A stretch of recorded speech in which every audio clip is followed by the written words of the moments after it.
Okay.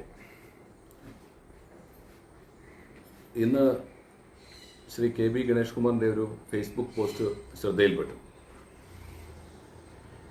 ഇവിടെ BJPയും കോൺഗ്രസും UDFും തമ്മിൽ ഡീലുണ്ടായിരുന്നു എന്നാണ് അദ്ദേഹം പറഞ്ഞു വയ്ക്കുന്നത്. പത്തനാപുരത്ത് തെരഞ്ഞെടുപ്പിൽ പരാജയപ്പെട്ട ശ്രീ കെ ബി ഗണേഷ് കുമാർ ഇത്തരത്തിലെ ഒരു പ്രസ്താവനയിലൂടെ ഈ നിയോജകമണ്ഡലത്തിലെ വോട്ടർമാരെ അപമാനിക്കുകയാണ് ചെയ്തിട്ടുള്ളത്. അദ്ദേഹത്തെ സംബന്ധിച്ച് അദ്ദേഹം തെരഞ്ഞെടുപ്പിൽ പരാജയപ്പെട്ടതിൻ്റെ ജാള്യത മറയ്ക്കാൻ ഇത്തരത്തിൽ വസ്തുതാവിരുദ്ധമായ പ്രസ്താവനകളുമായി രംഗത്ത് വന്നിരിക്കുകയാണ്. എന്നെ സംബന്ധിച്ച് UDFിൻ്റെ സ്ഥാനാർത്ഥിയായി മത്സരിക്കുമ്പോൾ ഞാൻ മുഴുവൻ നിയോജകമണ്ഡലത്തിലെ ജനാധിപത്യ വിശ്വാസികളും വോട്ടഭ്യർത്ഥിച്ചിരുന്നു. എൻ്റെ പാർട്ടി, എൻ്റെ മുന്നണി മുന്നോട്ട് വയ്ക്കുന്ന ആദർശങ്ങൾ, അവർ മുന്നോട്ട് വയ്ക്കുന്ന പ്രകടന പത്രിക ഉൾപ്പെടെ മുൻനിർത്തിയാണ് ഞാൻ വോട്ടഭ്യർത്ഥിച്ചിട്ടുള്ളത്. എനിക്ക് വോട്ട് ചെയ്തവരിൽ അദ്ദേഹം ആരോപിക്കുന്നത് പോലെ BJPക്കാർ മാത്രമല്ല, മുഖ്യധാര രാഷ്ട്രീയ പ്രസ്ഥാനങ്ങളിലെ പ്രധാനപ്പെട്ടവർ ഒരുപാട് പേർ എനിക്ക് വോട്ട് ചെയ്തിട്ടുണ്ട്. CPMൻ്റെയും CPIയുടെയും കേരള കോൺഗ്രസിൻ്റെതും ഉൾപ്പെടെ നിരവധിയായ ആളുകൾ എനിക്ക് വോട്ട് ചെയ്തിട്ടുണ്ട്. എന്തിനേറെ പറയുന്നു, അദ്ദേഹത്തിൻ്റെ സന്തത സഹചാരികളായിരുന്ന, അദ്ദേഹത്തിൻ്റെ ഏറ്റവും ഇന്നർ സർക്കിളിൽ പെടുന്ന പരമപ്രധാനികളായ ആദ്യത്തെ 10 പേരിൽ 2 പേർ എനിക്ക് കൃത്യമായി വോട്ട് ചെയ്തതായി എന്നെ തന്നെ ബോധ്യപ്പെടുത്തിയിരുന്നു. അതിനവർ പറയുന്ന കാരണം ശ്രീ കെ ബി ഗണേഷ് കുമാർ പരാജയപ്പെടേണ്ടത് ആവശ്യമാണ് എന്നുള്ളതാണ്. അപ്പോൾ കൂടെ നിൽക്കുന്നവർ പോലും അദ്ദേഹം പരാജയപ്പെടണമെന്ന് ആഗ്രഹിക്കുമ്പോൾ സ്വാഭാവികമായും ഈ നിയോജകമണ്ഡലത്തിലെ ഭൂരിപക്ഷം ആളുകളും എനിക്ക് വോട്ട് ചെയ്തിട്ടുണ്ട്. ഇവിടെ സൂചിപ്പിച്ചതുപോലെ അദ്ദേഹം പറയുന്നത് ഈ നിയോജകമണ്ഡലത്തിൽ UDFും BJPയും തമ്മിൽ ഡീലുണ്ടായി എന്നാണ്. നമുക്ക് കണക്കുകളിലേക്ക് തന്നെ വരാം. 2016 UDFിന് ഈ നിയോജകമണ്ഡലത്തിൽ 50,000 വോട്ടാണ് ഉണ്ടായിരുന്നത്.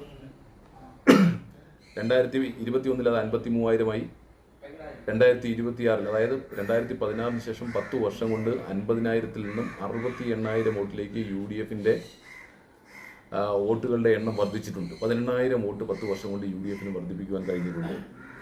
അത് ശതമാനത്തിൽ പറഞ്ഞാൽ 35%-ൽ നിന്നും 50%-ലേക്ക് 15% വോട്ടിൻ്റെ വർധനവ് കഴിഞ്ഞ 10 വർഷം കൊണ്ട് UDFിന് നിയമനത്തിൽ ഉണ്ടായിട്ടുണ്ട്. LDFിനെ സംബന്ധിച്ച് അവർക്ക് 2016-ൽ 75,000 വോട്ടുണ്ടായിരുന്നെങ്കിൽ ഇപ്പോൾ അത് 60,000 വോട്ടായി കുറഞ്ഞിട്ടുണ്ട്. 2016-ൽ 75,000, 2021-ൽ 67,000, 2026-ൽ 60,000.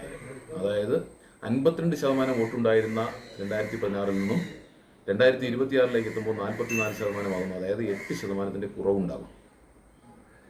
UDFിന് 15% വർധനവുണ്ടാകുമ്പോൾ അതിൽ 8%-ൻ്റെയും സംഭാവന LDFിൻ്റെ ഭാഗത്തു നിന്നാണ്. BJPക്ക് സ്വാഭാവികമായും ഏറ്റവും കൂടുതൽ വോട്ട് ഷെയർ ലഭിച്ചിട്ടുള്ളത് 2021-ലാണ് 9%. ഇപ്പോൾ അത് 5%-ആയി കുറഞ്ഞിട്ടുണ്ട്. അതായത് 4% വോട്ട് അവർക്ക് കുറഞ്ഞിട്ടുണ്ട്.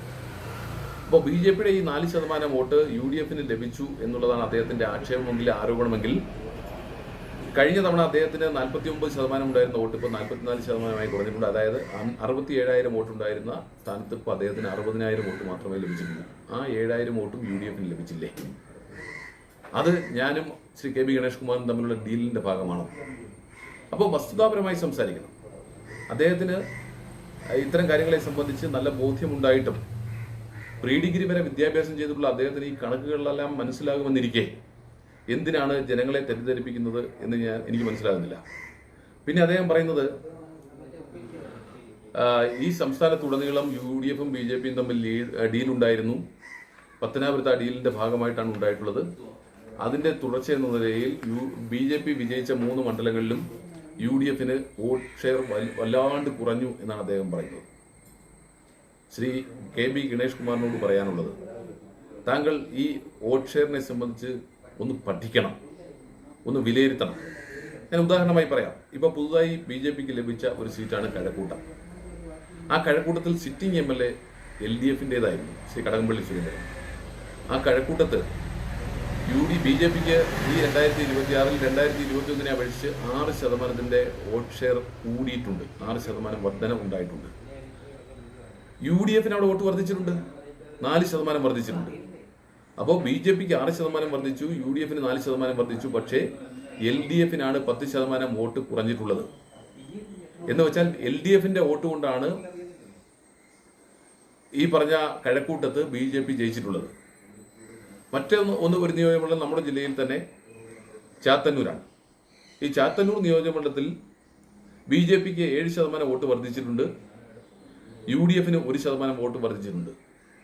പക്ഷേ LDFന് 8% വോട്ട് ഷെയറിൽ കുറവുണ്ടായിട്ടുണ്ട്. അതായത് LDFന്റെ വോട്ട് BJPയിലേക്കും UDFയിലേക്കും വന്നിട്ടുണ്ട്. കഴക്കൂട്ടത്തും ചാത്തന്നൂരും LDFന്റെ വോട്ട് BJPയിലേക്കും UDFയിലേക്കും പോയി എന്നിരിക്കെ എങ്ങനെയാണ് അദ്ദേഹത്തിന് പറയാൻ കഴിയുക UDFും BJPയും തമ്മിൽ ഡീലുണ്ടായിരുന്നു എന്ന്?